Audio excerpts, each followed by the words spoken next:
All right, guys, welcome back to the channel. The ultimate goal was to have 2 VTEC engines, 2 turbos, 2 radiators, 2 batteries, 2 transmissions, 2 engines, 2 of everything, all the way through this car. The hardest part about this project, I would say, is putting the rear motor in. Obviously, we have a harness underneath the front engine, so I'm gonna start with the back engine. All right, so obviously I have like these 2 harnesses here, and then I laid these 2 back on the transmission they correspond with. And then this is the one that I'm using. This is the other that I'm using, but they're missing a couple plugs. So here's a donor harness I found in the back. I've already been cutting plugs off of. And then here's a CRV harness that I didn't sell because either somebody else cut wires off of it or I ended up cutting wires off of it at some point by mistake. I don't know. So for my rear harness, I need a VTEC plug, a water temp sensor plug, and my 4 injectors. Heat shrink crimps are the only way to go.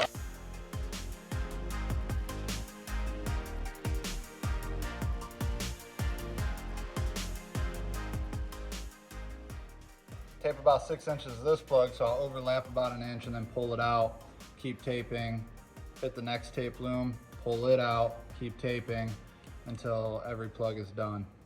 I have the harness routed the way it would need to be on a VTEC head. Some of these plugs don't work the same, like the idle air control valve is a different plug, but the injectors are en route in the order they need to be in. VTEC wires are just hanging out down here. Distributor's plugged in. Well, guys, I think you'd be proud of me on this one. Huh? Pop that open. Fuse box, main relay. I gotta plug my ignition in still. OBD2 port, just in case I need to scan. And enough room to fit a full-size ECU for when I chip and tune. My main harness for an EK bolts right to it. Repurposing a grommet here. I have various wires here for a couple things. One being my starter. I have a power wire for my fan up front because I want it on with this motor. I think you guys are going to love this one. So this is an old socket set box. SK Tools. Never heard of them, but whatever. And then various switches, my push starts, one for each engine. I'm not going to talk about any of these switches just in case someone gets froggy and wants to come steal my shit.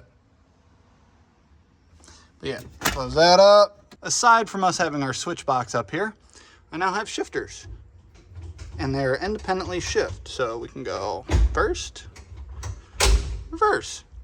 This is an old CRV hood I folded to match my roll cage, and then I U-bolted it into place so that if I need to take it out, I can. Wiring harness routed where it belongs. Battery tray secured, brand new bolts on the bottom. Fuse boxes in. All the wires are hooked up to that. The throttle cable temporary for a Y7, and I have an exhaust. I know you guys absolutely eat this shit up, so I'm gonna show you.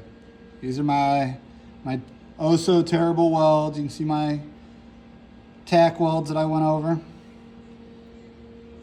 Here's my flange welds coming around. I wanted to see if my muffler angles and whatnot were, similar. Go get this puppy installed. Not proud of my location, but I can't really figure out where else to put a fuel tank. I thought about right in this area, but my exhaust is pretty close to that area, right? And then when I put a turbo on here, if it sticks out, it's even closer. So I'm kind of leery of that idea. So I went with this, although if it did spring a leak, it could leak down. It technically isn't over top of anything that would combust it. So hopefully this is a safe location.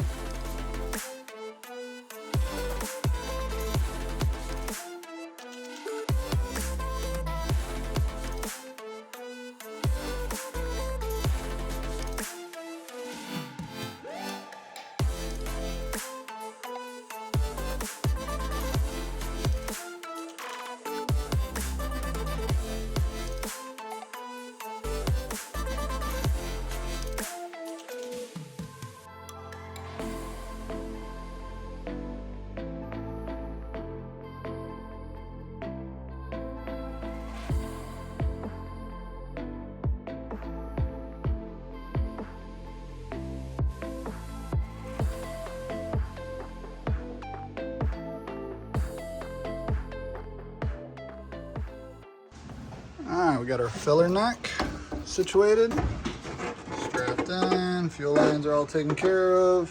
I think we're good to go.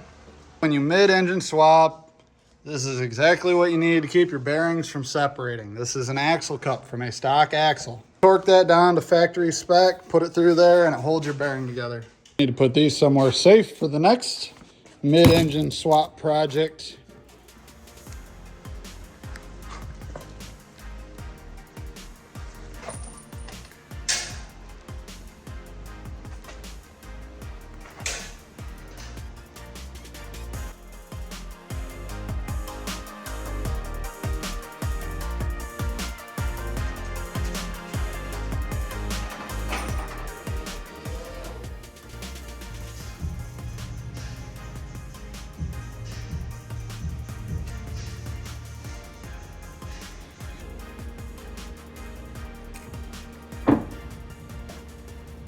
I'm going to take a piece of steel and run from under here down to this front edge here, because every time I push my clutch pedal, it tries to go up because it's so heavy right now. So yeah, there's my measurement.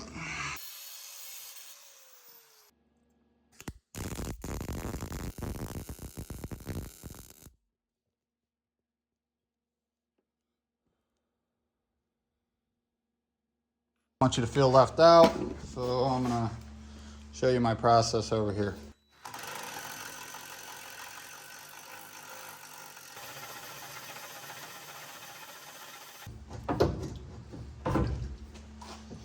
Hell yeah.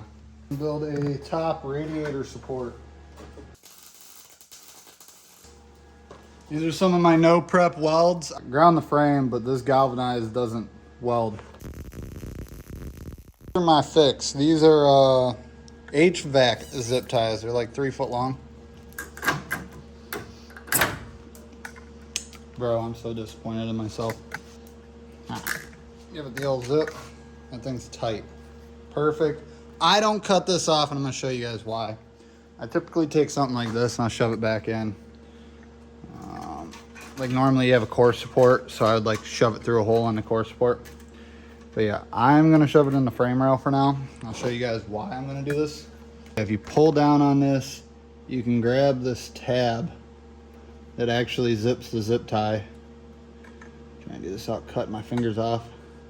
Yeah, you should be able to undo it like that. What I would do, hold that over nice and tight, and give it a zip, and do the same thing with this one.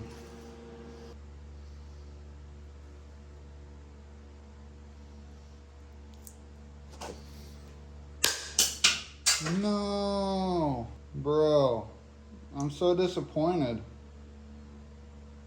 I got these at Harbor Freight and they literally lasted forever. Bro, on top of that, it took the wire with it.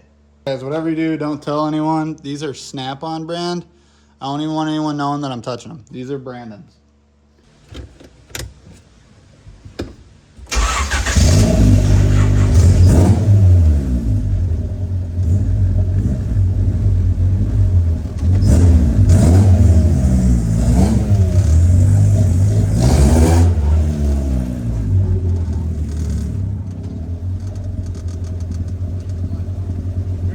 Let's go, I'll show you this thing. Sit your wine cooler down, you're not going to be able to hold on to that. Hold on, I gotta put a seatbelt on so I don't launch me out of the car. Put your seatbelt on.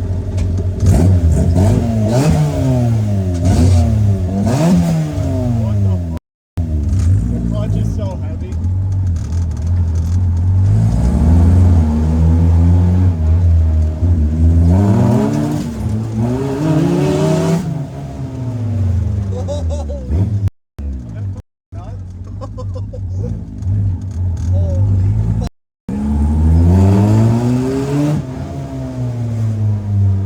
Bro, that's a lot of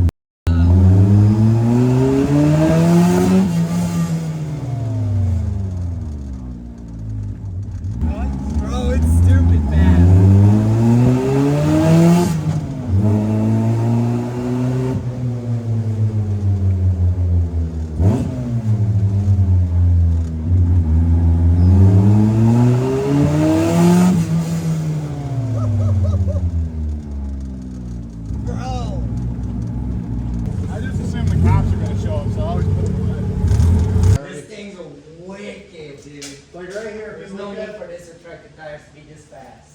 yeah, imagine on street tires. Like how much quicker the acceleration would be.